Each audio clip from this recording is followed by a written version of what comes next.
s'agit des moissons du ciel. J'invite donc M. Youssef Bioud de l'Université de Sherbrooke à venir me rejoindre sur la scène. Voilà Youssef, je vous en prie, asseyez-vous. Merci. Alors merci d'être là Youssef, c'est un plaisir. Et écoutez, cette image-là, quand j'ai vu la sélection d'images ici, que j'ai trouvé vraiment remarquable, celle-là m'avait frappé particulièrement. Elle est très belle, elle est très colorée. Alors qu'est-ce qu'on voit en ce moment? Ok, merci beaucoup. L'image qu'on voit ici représente un champ de nanophiles de phosphure d'indium.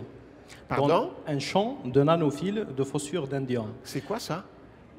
C'est des nanostructures obtenues par gravure électrochimique. En fait, dont le diamètre de chaque nanophile varie entre 20 à 100 nanomètres à peu près.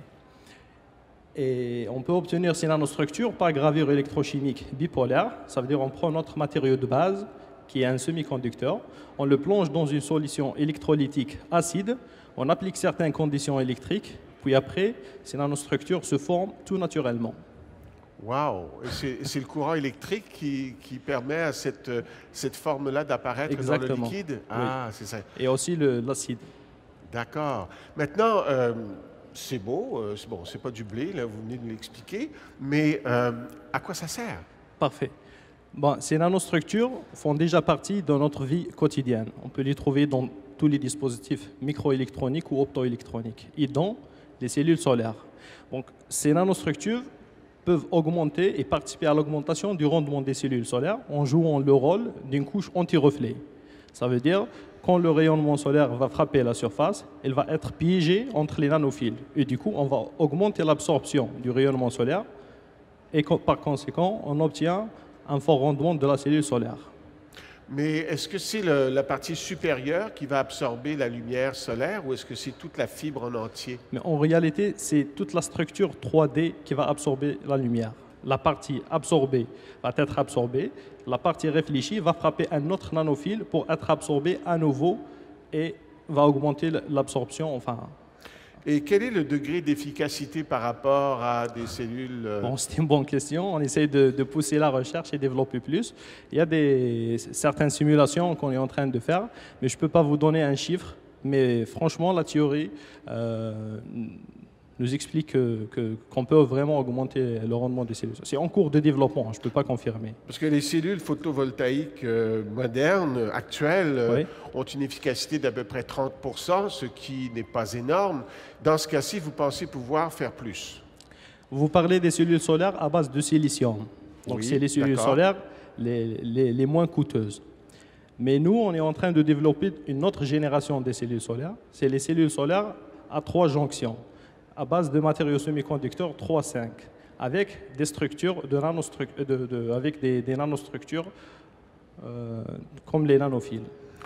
Et le rendement actuel de cette génération est de l'ordre de 41% pour le moment. Ce n'est pas exploité dans le champ industriel, mais ça existe dans la recherche avec des rendements de 41%. Ah ben oui, mais ça c'est assez remarquable, 41% plutôt que 30%.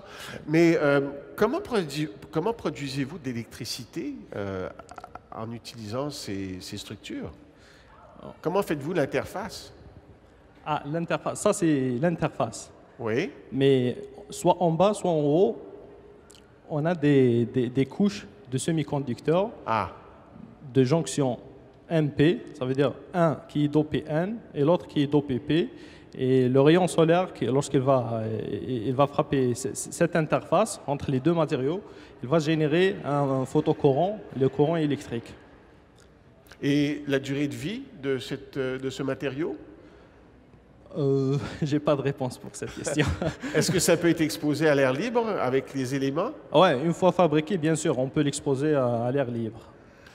Bon, alors le diamètre d'un filament entre 20 et 200 nanomètres, ça c'est minuscule. Oui. Et vous le fabriquez par une gravure électrochimique et l'observation se fait par quel type de microscope? Par microscope électronique à balayage. Donc c'est une interaction entre un faisceau électrique un faisceau électronique avec une interface d'un matériau conducteur ou semi-conducteur. Donc vous êtes à l'Université de Sherbrooke Oui. et je pense que l'Université de Sherbrooke fait beaucoup de recherches appliquées, n'est-ce pas, Oui. qui peut être utile à l'industrie. Est-ce que c'est un cas comme celui-là ici? Ouais, qu'on c'est voit? exactement le cas. En fait, l'Université de Sherbrooke a une politique un peu dirigée vers la science appliquée. C'est- Est-ce que vous recevez commandite ou subvention pour ces recherches-là de la part de l'industrie? Oui, oui, bien sûr. C'est des subventions de CNSRG, plus des subventions de la part de l'industrie également. Bien, bravo Youssef. Merci Parfait. beaucoup. Merci c'est magnifique. beaucoup. C'était un Merci. plaisir. Merci beaucoup.